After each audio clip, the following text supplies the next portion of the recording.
We are the Church of the Larger Fellowship, a Unitarian Universalist congregation with no geographical boundaries. We believe in cultivating curiosity and transformation that is rooted in profound love.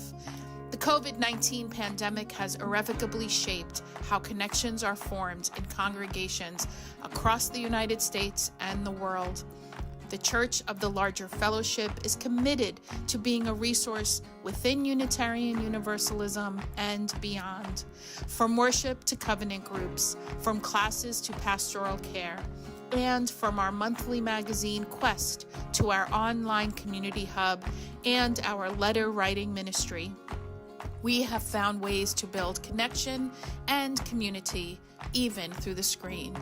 We have been a model for ministry on the margins, providing services for isolated Unitarian Universalists, becoming a spiritual lifeline for our members in prison. The CLF supports the ministries of those who hold target identities: Blue, Black Lives of Unitarian Universalism; Trust, Transgender Religious UU Professionals Together; and Drum, Diverse Revolutionary Unitarian Universalist Multicultural Ministries, just to name a few. We know better than anyone how deep and meaningful connections can be formed, even from a distance. Unitarian Universalists have faced many challenges in these times, and we continue to persevere and fight for justice and equity for all people, especially during moments of crisis. We are proud to be a leader in this faith movement, and we invite you to get involved in our ministry. We strive to be a place where anyone from anywhere can find spiritual refuge anytime they need it. Welcome to the Church of the Larger Fellowship.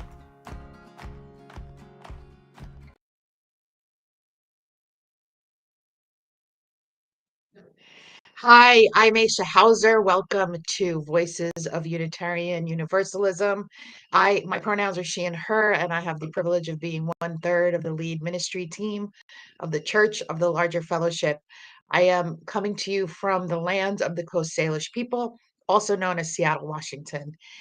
We have very special guests in this is part 2 of our 4-part series, having folks from UU The Vote join us. So I am going to bring both of them on right now, and we're going to get right into the show. My colleagues and hosts, my co-hosts are Reverend Michael and Reverend DC are at the Ministerial Fellowship Committee. Both of them are members where we credential folks who are on the path to ordination. And Chris Rivera is working. Our other third lead is on working. Is not able to join us today.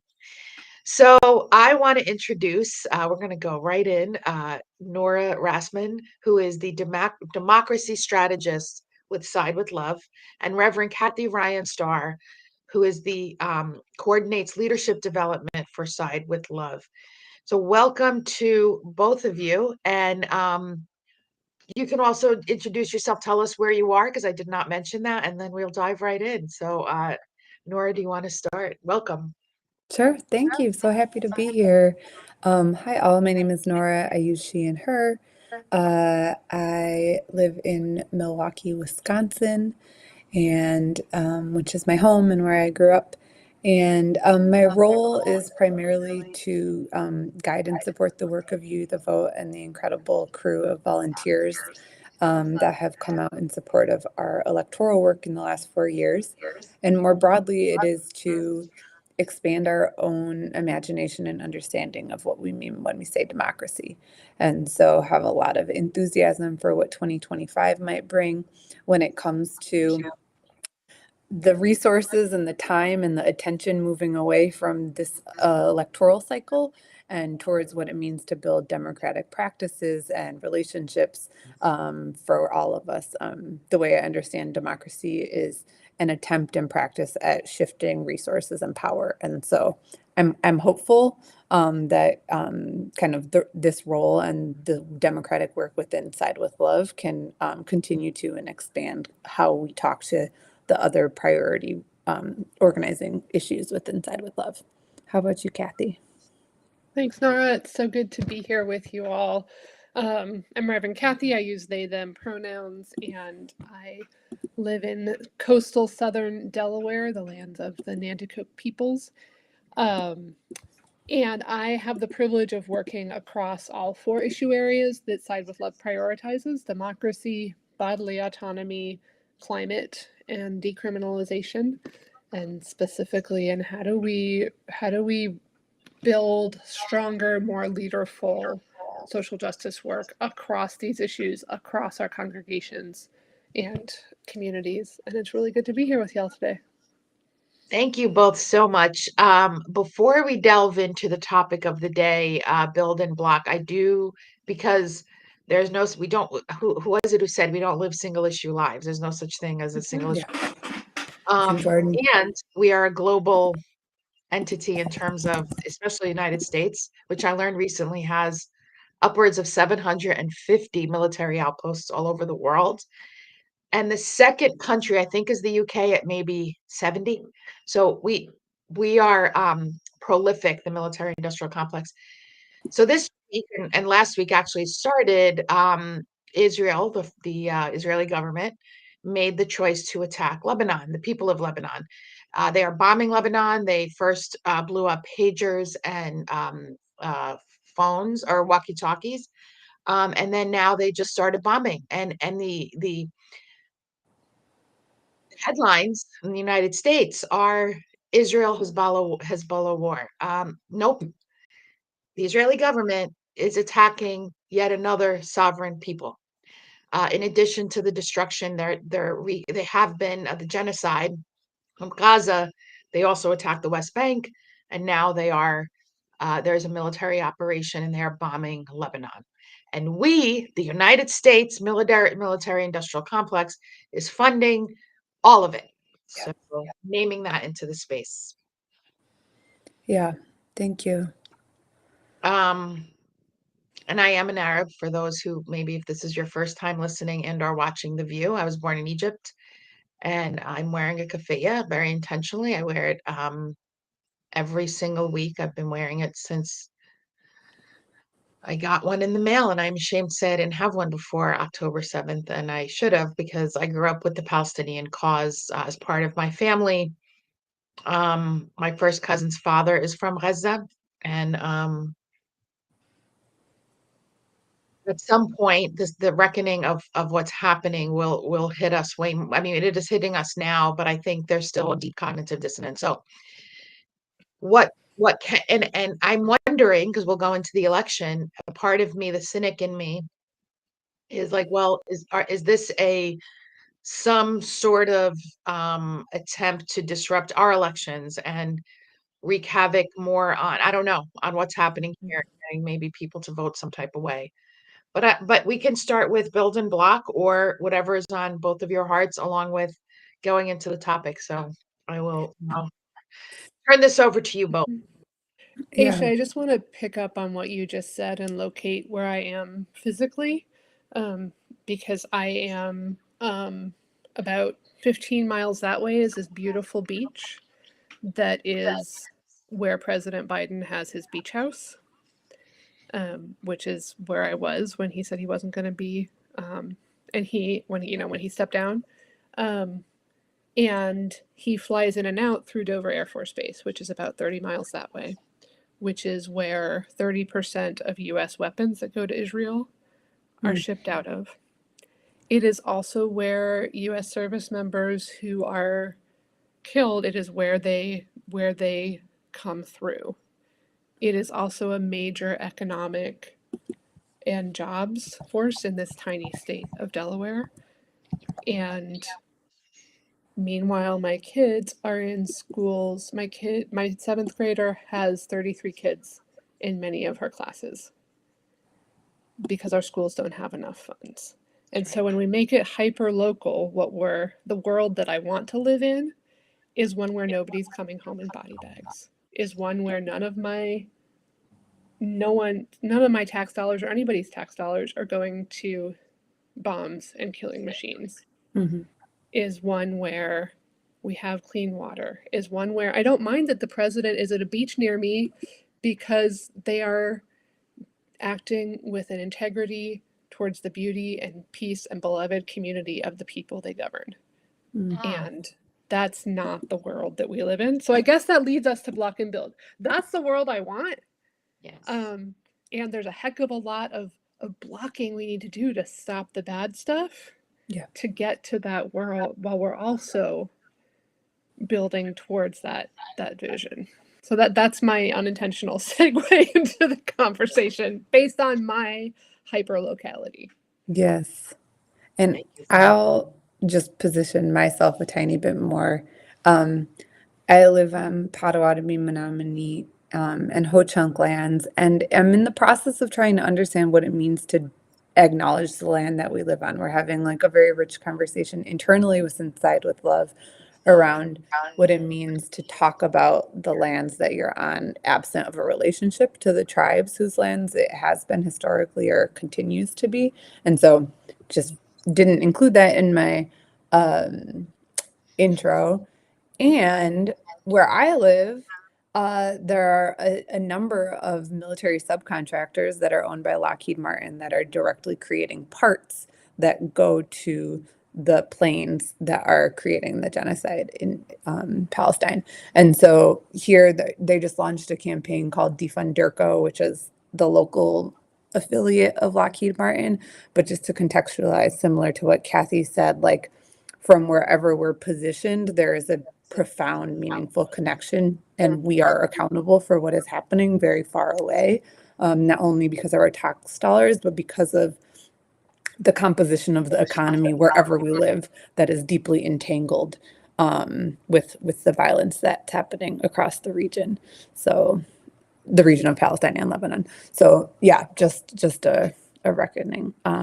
So what is block and build, and why are we talking about it? This kind of came from the origin of kind of these conversations between Church of the Larger Fellowship and Side with Love were our opportunity to attend a Rising Majorities gathering in St. Louis earlier this summer. And it's a framework that's being used by many different organizing groups. And I think just want to give a little shout out to where I understand it came from. I first heard about it from organizers in the Bay Area who were connected to the Buddhist Peace Fellowship, who used a framework of build, block, and be.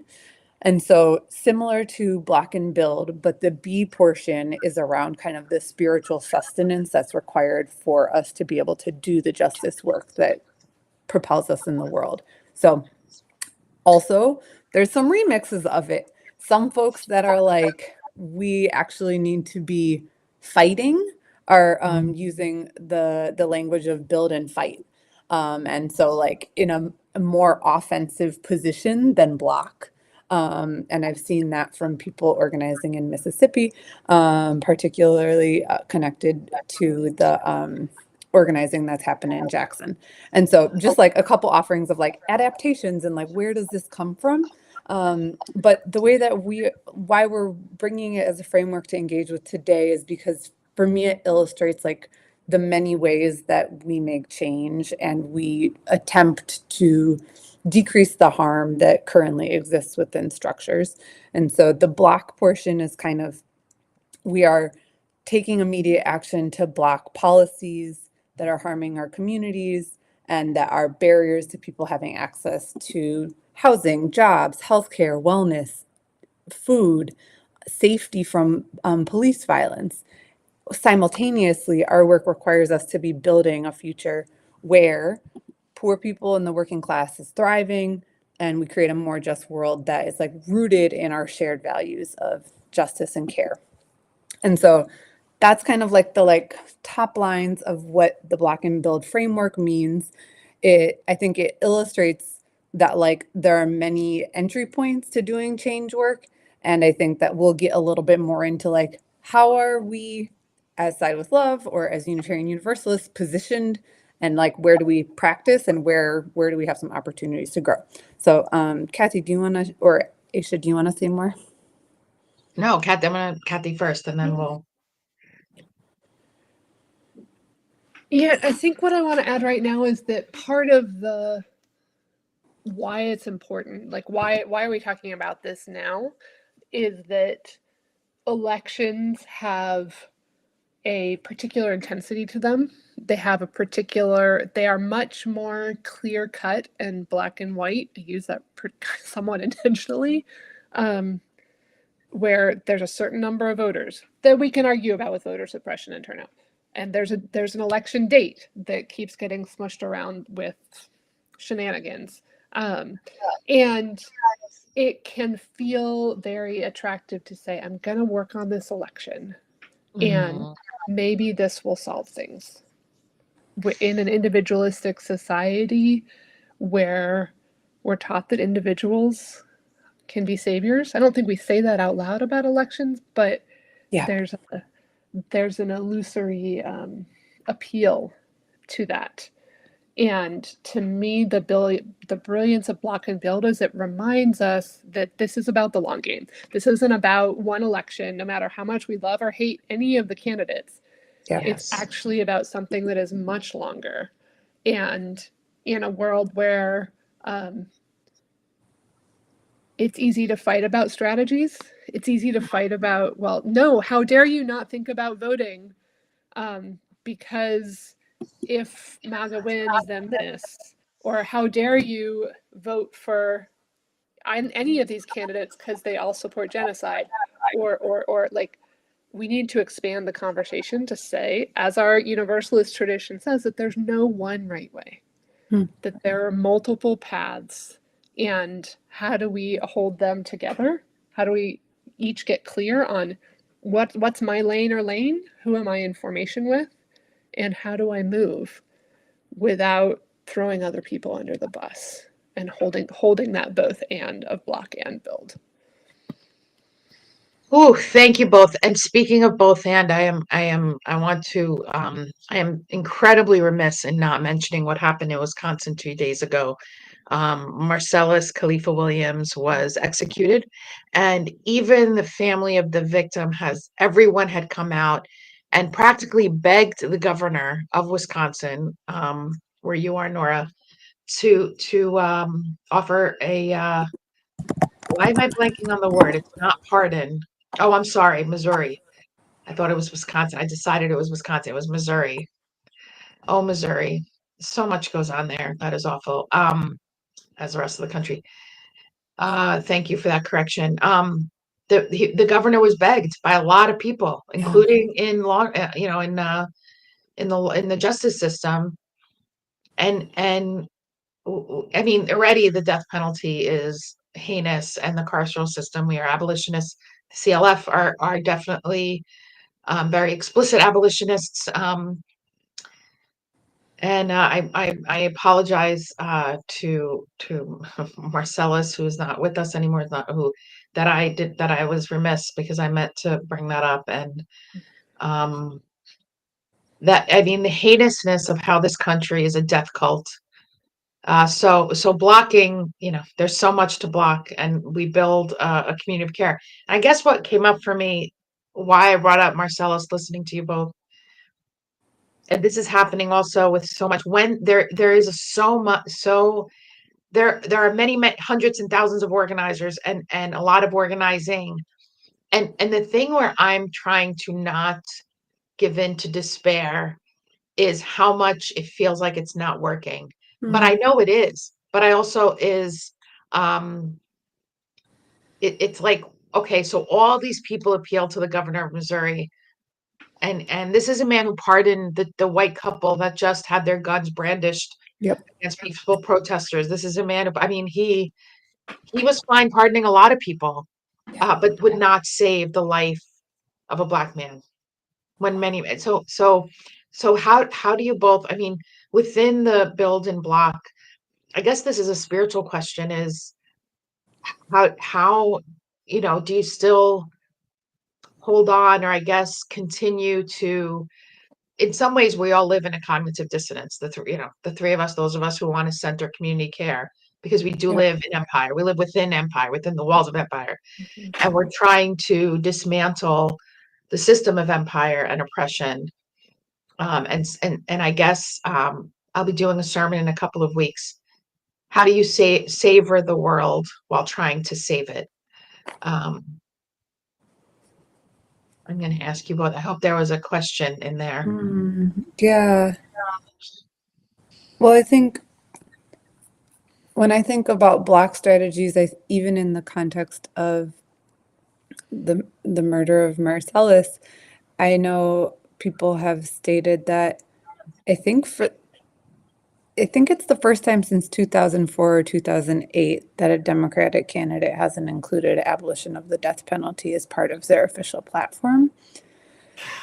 And I think that brings up huge questions for me around what are the conditions that force a candidate to actually put our issues on their agenda? And what does that say? Like, obviously, that gives us information about candidates, but I think it also tells me about where we are in this political moment, in that, yeah, I don't actually know all the components that went into that, and not here to be like an apologist for it being excluded, but I'm like, is it a lack of a visible presence of people against the death penalty? Is it it seems like a proactive choice.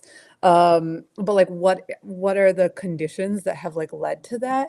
And I think that if it is just like symbolically one of the most violent forms of punishment, that exists within the United States. And like, yeah, I think I'm just like really, it brings up kind of questions for me about the complicated nature of engaging in a Black strategy, right? Because the Black strategy, which you the vote, I would put the majority of our work, with the exception of some of the like long-term relationships that will lead us into work beyond the electoral cycle. But overwhelmingly, our work is Black.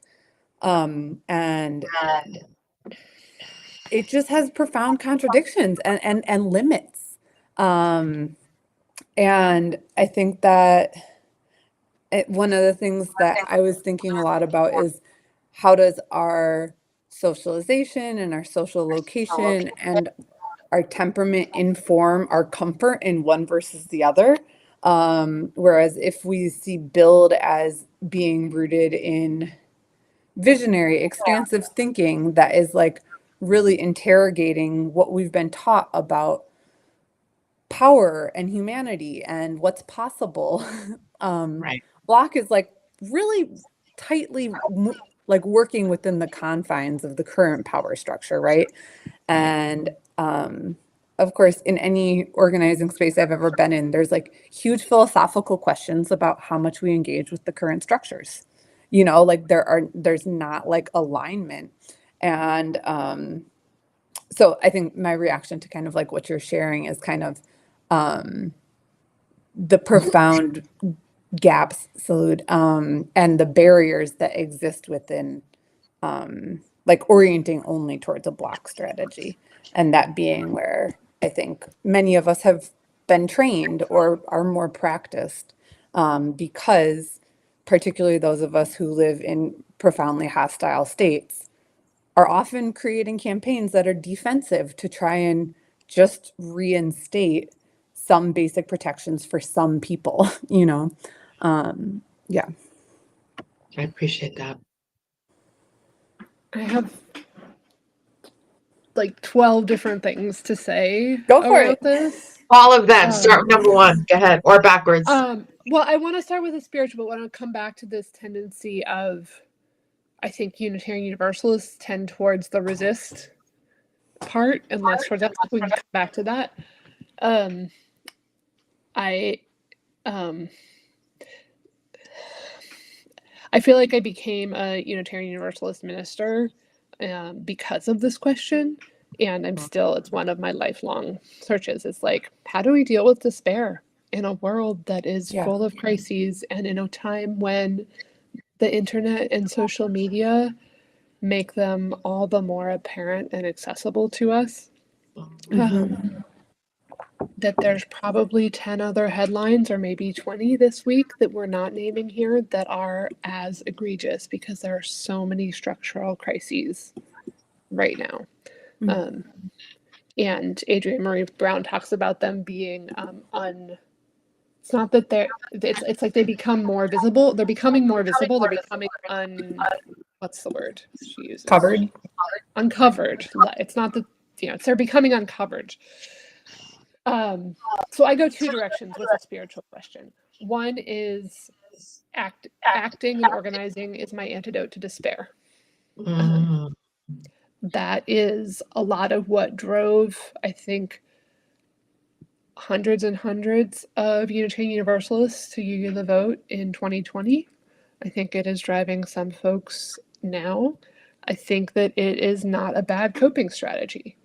It is also one that when I was nursing a newborn immediately after Trump's inauguration in 2017 was not accessible to me. And it is not always one that is accessible to folks. So how do we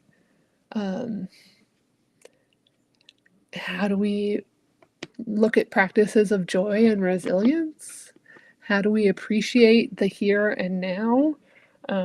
I have a garden practice, and I have a whole set of hope quotes that I'm looking for the one that maybe Nora, you'll remember the one that Ash shared in that call that we've used about like the most radical thing you can do is hope and counter to despair, but it was more, Nora, maybe you'll help me remember it.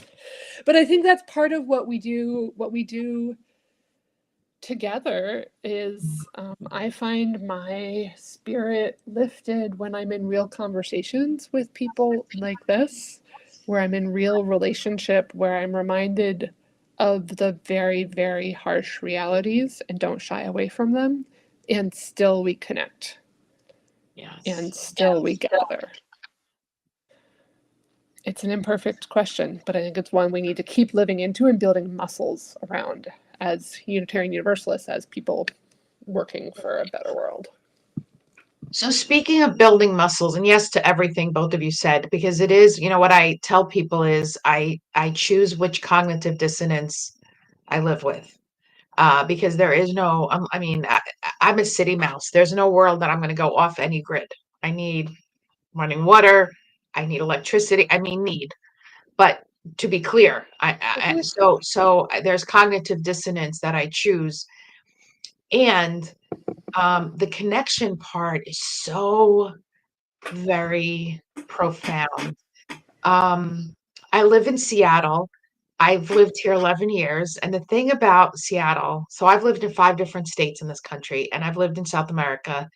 And of course, I'm Egyptian, so I've lived in Egypt. Now, and I've lived in North Dakota. I was raised in Jersey, so I need to say I also lived in North Dakota. The hardest and the most shocking culture shock of any of those places I've lived, including Cartagena, Colombia, South America, was Seattle. And part of a big reason why, I had a vision in my mind that Seattle was the New York of the West Coast. Not even a little bit. Not even a little bit. Because the thing about that I experienced here, and I've commiserated with other transplants in especially Seattle, I don't want to speak to the entire Pacific Northwest, is how distant people are, and how passive aggressive and conflict avoidant, absolutely, that's part of this culture, but also there's no seamless way to become friends with someone. Now, I bring myself wherever I go. And so I've had my neighbors over for dinner. I have, we have a cell phone chat, and I know who lives around me and on my block. But that is unusual. I invited another friend from a different area of Seattle over, who said, I've lived in my neighborhood for 7 years, and I've never had my neighbors over the way you just had everybody around you. I'm like, well, that's a choice.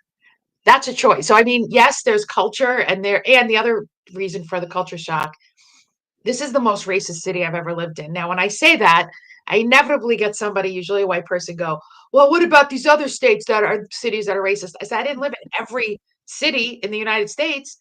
I'm saying where I've lived, because the insidiousness of liberalism here is this is a very, very, very wealthy city. Very well, probably along the lines of what's going on in the Bay Area, because it is also a tech city. And the idea that even one person can't find a place to live or loses their housing, let alone the crisis that is happening here, simply because of greed, and because of stories that we tell ourselves. So having connection, and this is a circuitous way to get to affirming, do what you can where you are. The book club that the CLF is doing is Be a Revolution by Ajomo Luo. And she's very clear, do what you can where you are. And if one of the things you can do is connect with the people, are you in an apartment building, find out who your neighbors are, ask their names. And even if you say, hello, Kathy, hello, Nora, every morning, or whenever you see each other, find it, like, wherever you are, do what you can.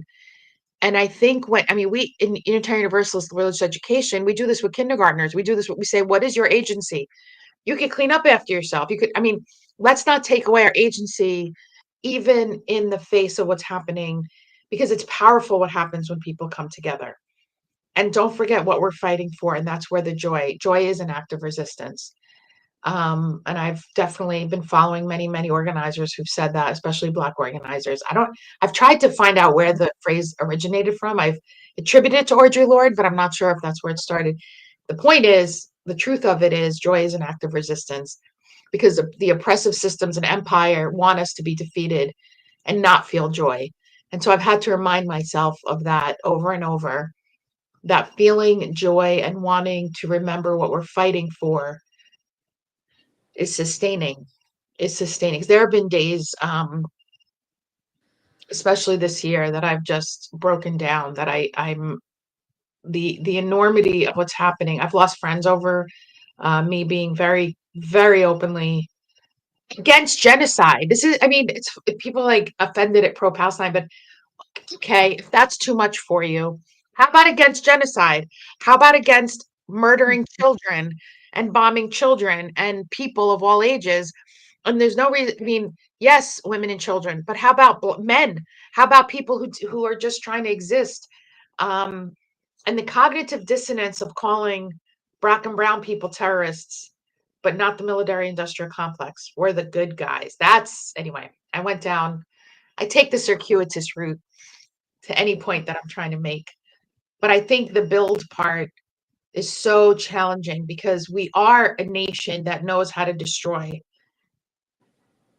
things that are good. And I think in resistance movements, to your point that you made in the beginning, Nora, about some people want to, my apologies, I forget exactly the word you said, not just block, but attack or destroy. Like, okay, I'm going to ask a question that's alive on TikTok. I'm a TikTok devotee. So there's this interesting conversation between, or among folks who are saying, we need to burn it all down. And then there are folks who are saying, and replace it with what? If you don't have a plan to replace whatever it is you want to burn down, then the people who are already impacted by a system of oppression will continue to be impacted. I don't have a clear, when I'm in a place of, when I'm dysregulated and reactive, I'm definitely very much like, burn it all down, fuck all this shit, right? And a part of me says, I have a place to live. I have access to water. I have I'm like, so if I burn it all, if it's burned down, what does that mean? And do we have something to replace it? So I'd love to hear both your thoughts about that, about the tension between burn it all down and those who say, and then what? What plan do you have if you want to burn this all down? Okay, super chill question. Okay. I think I come to my analysis around the answer to that question connected to abolition. So if we apply an abolitionist politic to that exact same question, right? What are prisons right now? They're carceral systems creating violence that are caging 2-3 million people in the United States, and then how many more millions on additional types of carceral surveillance technologies, who have limited mobility, can't be parts of communities, excluded from housing, schools, jobs, everything, right? So that's the current system. There have been thousands of attempts to reform it. Incredible. By social movements. We've made some huge missteps. We've been like, body cameras will obviously keep people safer. We've been like, housing for trans people should be in a separate space. And what all of these demands have done is further expanded the carceral systems, right? They've maybe they have decreased in the immediate, like a slight, but I think that the broader Hey, picture Nora. is that, yeah. I just want to jump in and make sure folks know that the data on body cameras is that they do not decrease Correct. violence. I want to make sure Yeah, I'm everybody's sorry, I real wasn't clear talking on about that. body cameras. Yeah. No, I know, but I think that Yeah. that's not out there in the broad. Got Sorry it. to I interrupt, think, but yeah, like, I agree. everyone knows Helpful. that. It's really important that they do Right. not help. Correct. Right. Sorry, Okay. go ahead. No. So there's much evidence that illustrates that reforms to carceral systems continue to perpetuate violence and may be creative in different looking ways. Now, people are trapped in their homes for 5 years, but they're not in a cage an hour away from home. They still can't participate in their lives and their families in the world. So I think that there's the like, what if we change some pieces of this, And then there's the like abolitionist vision of like, we have to fundamentally reconceptualize what we understand as criminality, care, and our expectations for what it actually looks like to transform conditions so that violence doesn't happen. And those are such different perspectives, right? One is oriented towards making some tweaks. And I think that it actually applies nicely to the block build, because in conversations with our colleague Elizabeth Nguyen, she was talking a lot about the framework of invest divest that's been used like a lot in the last 5 years, especially since defund the police as a like common demand emerged after George Floyd's murder. And what she said is, in the context of immigration carceral systems, the invest has always just meant new, different technology to surveil people in the same ways. So the only demand when it comes to carceral systems is remove money. What our goal should be is to decrease police local budgets. That's it. Like we do need to build social movements that can bring the clear demands that are like, and now this $20 million will be used towards housing.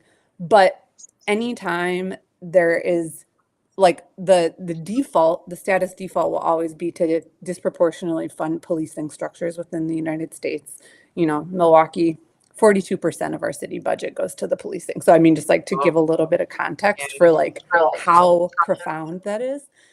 And so I think so if we apply that kind of like abolitionist versus reform to broader structures of society, I think I have big questions around, are we ready to govern? Like I am pro, this is broken and flawed and cannot be fixed. It is beyond repair.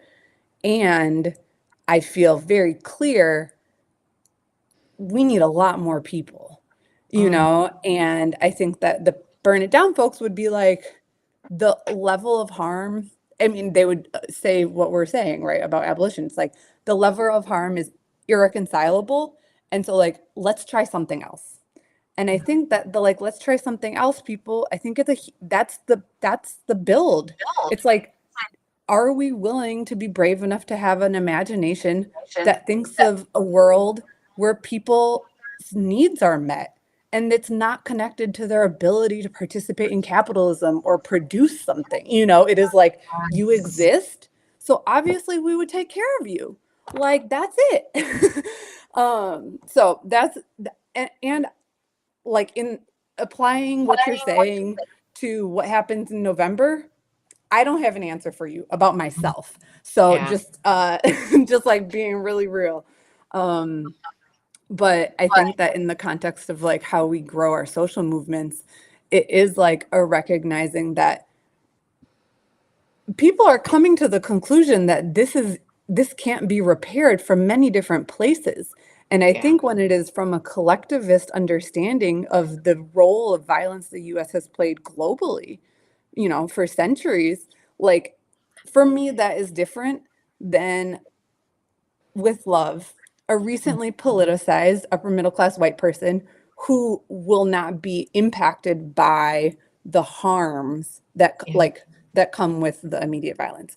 And the last thing I'll say is, like, as we think about what happens between election day and the inauguration, like, we can already anticipate that there will be violence no matter what. And so I think our work is really to be positioned and in relationship with the people who are going to be doing the kinds of care work that we're talking about that go towards relationship and understand and, like, have a clear power analysis about what is going on. Okay. I want to shout out the Million Experiments webpage and podcast that is explicitly looking at this. Well, if not prisons and police, then what else? And there, you can submit projects, you can read projects, because our imagination muscles are really weak as a whole.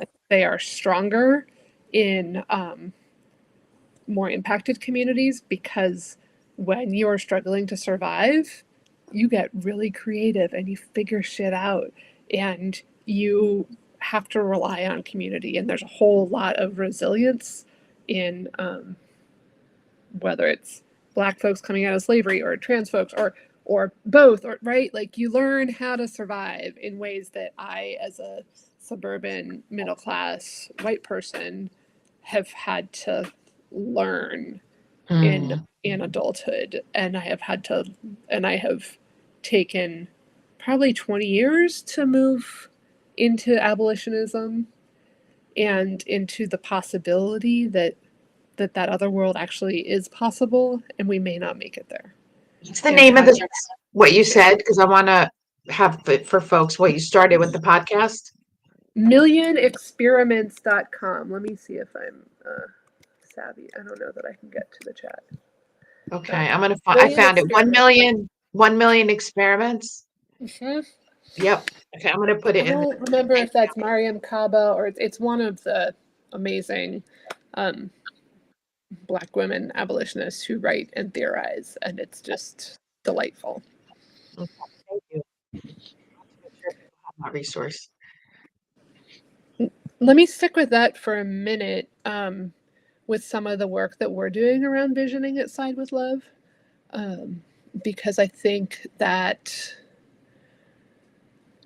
when I think about Side with Love over the arc of time, we've done a lot of resistance that is righteous and just and important blocking. It is important when we show up at the border. It is important when we show up in the streets. It is important all the places that when we show up at the polls. These are all important blocking strategies.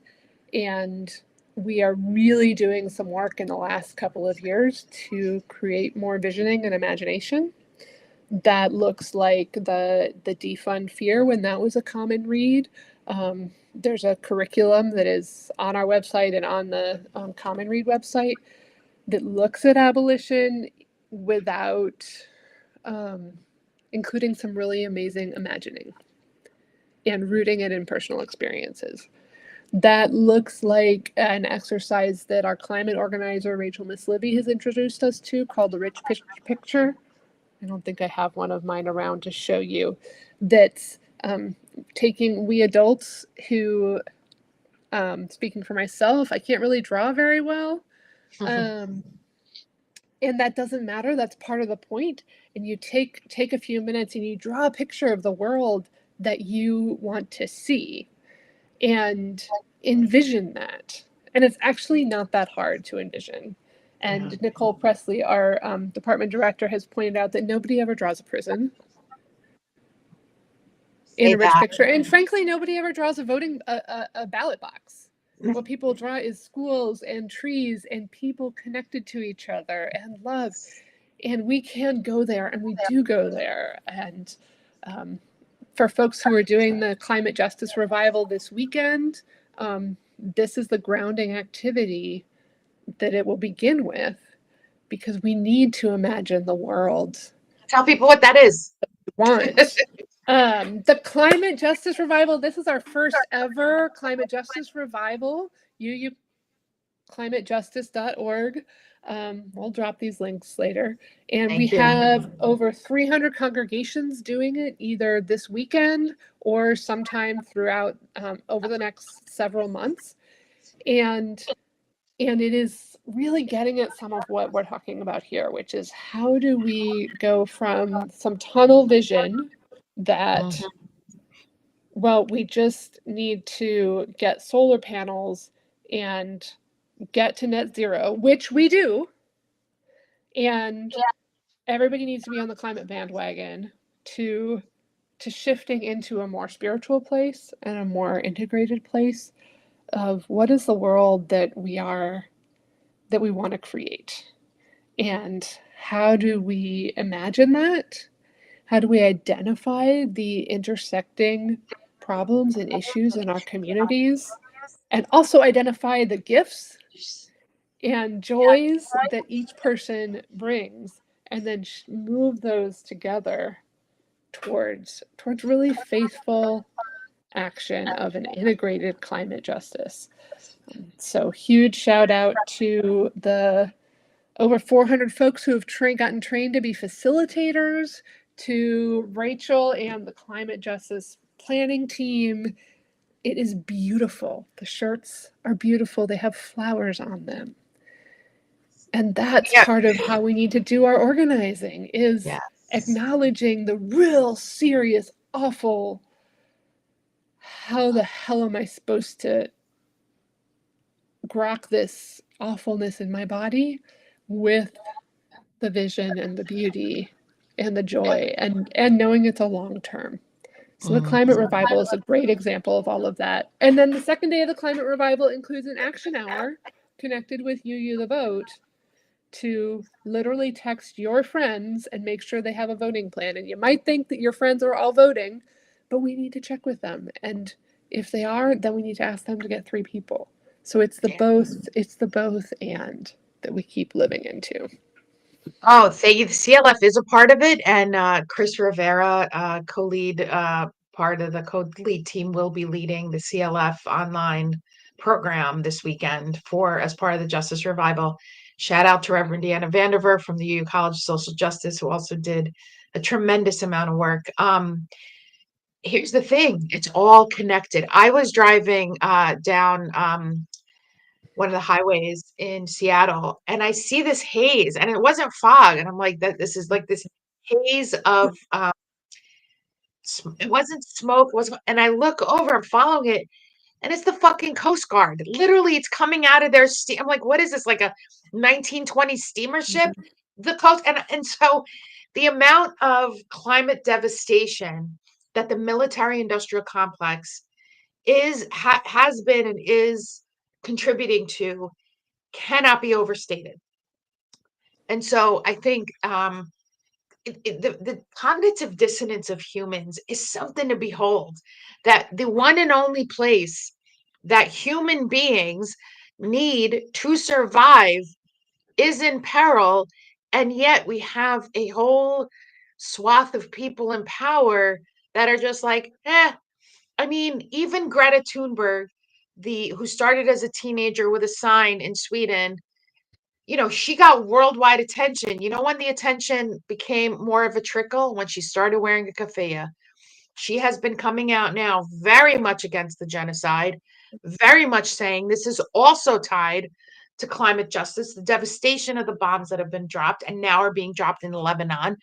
And then we talk about the famine in Sudan, the crisis in Congo, and the devastation of imperialism, of colonization, of overconsumption.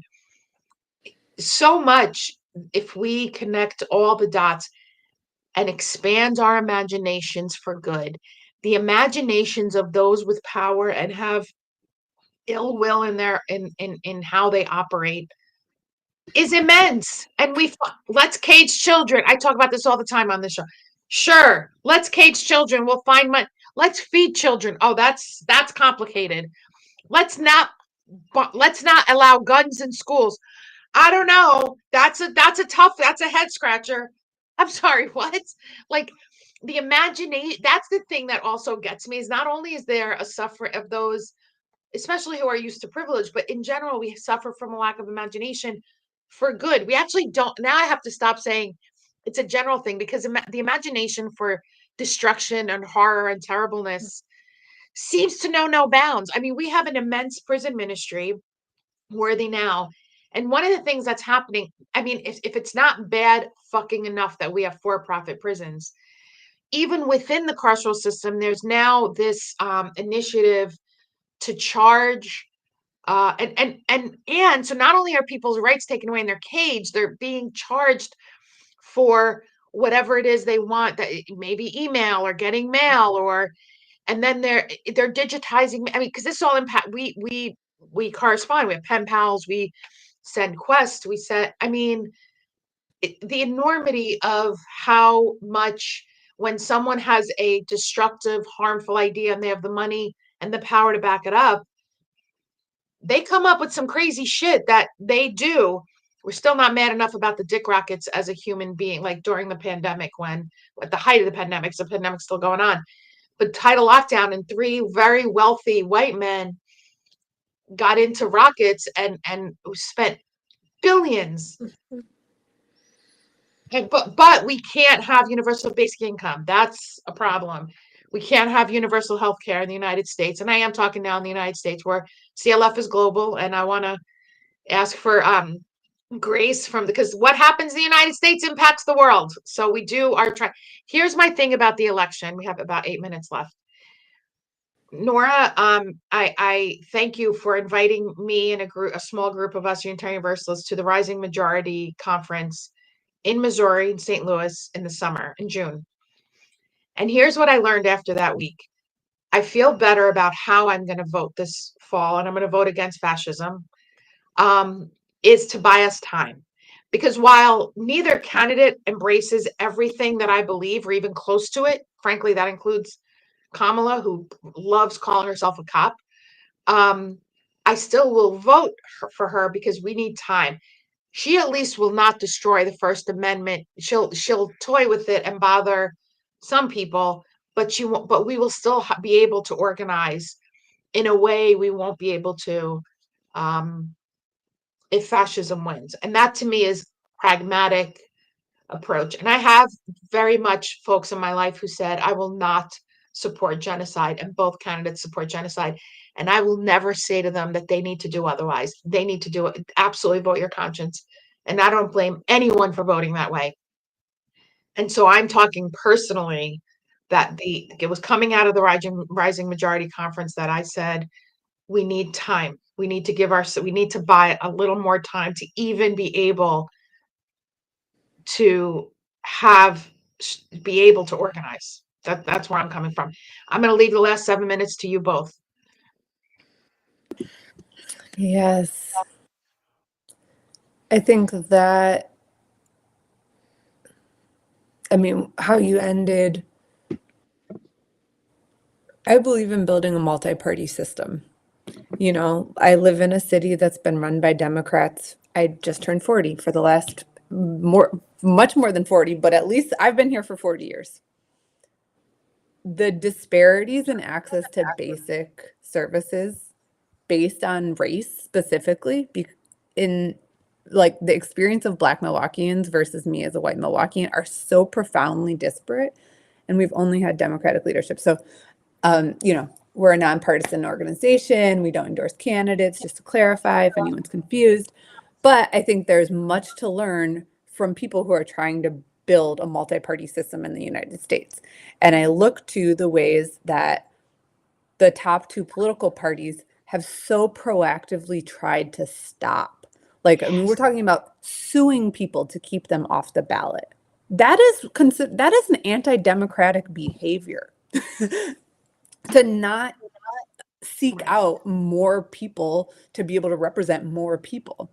And so I think that, you know, many of our people are involved in this incredible nonpartisan work, which I think really reorients us to talking about our values as opposed to talking about candidates, and building for the long haul, and knowing that we need to build and sustain organizations that are going to show up in community year round, aren't going to shrivel up on November 6th. And the most money in organizing is oriented towards electoral. So it is a really corny contradiction that we're living through. And I'll just add, like, I think that there are really intriguing examples to what you're saying of what Rising Majority's assessment was. I think that similarly, there are many people who are running as third-party candidates, and I think that they're all making different assessments. And then there are organizations, Kathy and I were talking about the way that the Working Party's family is moving, and that a big part of their work is around assessing the actual power that any one party has to win. And so they have assessed in 2024, Working Families Party doesn't have enough power to endorse a candidate that is not of the top two to win. And so I think that I'm really intrigued by, like, more broadly what it means for us as, like, leftists or people who are progressives or liberals to understand ourselves as folks who are seeking to participate in governance, and, like, to understand what it means for us to actually, like, build structures of power, and in our personal time, not connected to our congregational work, get candidates who are most aligned with our values elected, and understanding the current structure of electoral, Federal Elections Commission laws and other things really incentivize super rich people to become our elected officials across across party. And so, like, what does it mean for people from our communities who also have a higher likelihood, no guarantee, higher possibility of being accountable to social movements if they are rooted and grounded in them? So what about you, Kathy? Thank you for naming a real assessment of power, because I think that is really critical. And I think that anybody listening to this, I think, because it's a majority, we are really bad at strategy. And those are muscles that we need to build. And part of that requires what's the 12-step thing about, like, a real accounting of where you are. Mm-hmm. And I think across the political spectrum that encompasses our UU values, we deeply need that very realistic assessment, and then figure out, what does that mean for us? It means if we burn it all down, we don't have the power to build something else. It means if you think that any party, I don't care what party it is, or any candidate is going to fix it all, that is also naive, because they also don't have the power and are attached to machines. So how do we get very real about power and about strategy that is sustainable for the long haul, which is something that I think at Side with Love we are trying to do as a staff team, and trying to help then scaffold out some of those muscles, because it's hard. Yeah. And I think the spiritual grounding that we can have by doing it in this faith context can be a superpower. So it's also about connecting what we're doing on the streets and saying that is a spiritual practice. And if I'm going to feel the joy and elation of resistance, it means I also have to feel the depths of grief. Yeah. And how do we create the faithful containers to hold that? Because otherwise it's going to come out sideways. And we can do that. We can do all of that. We 100%. Thank you both. What I'm working towards, and my political views are my own. Thank you for that. Need to remember. We're working towards is building a real democracy where we are a real one, like one that isn't in name only. So I appreciate you both so much. We have 2 more You the Vote shows, October 10th and October, I could do math, 26-ish. It is on our website. It is on You the Vote website. Thank you for a beautiful conversation. For those who just joined a little later, this will be on podcast, on YouTube, on many places. Thank you both so much. Thanks, Thank you Aisha. so much for having us. Okay.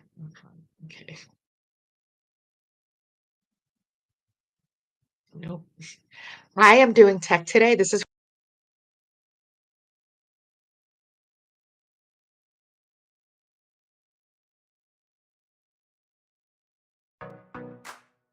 Thank you for joining us. Special thanks to those of you who give generously to this ministry. It is because of you that this ministry is possible. You can click the link in the description to give now, or visit clfuu.org/give for more information. We hope you will join us next week for another episode of The VUU.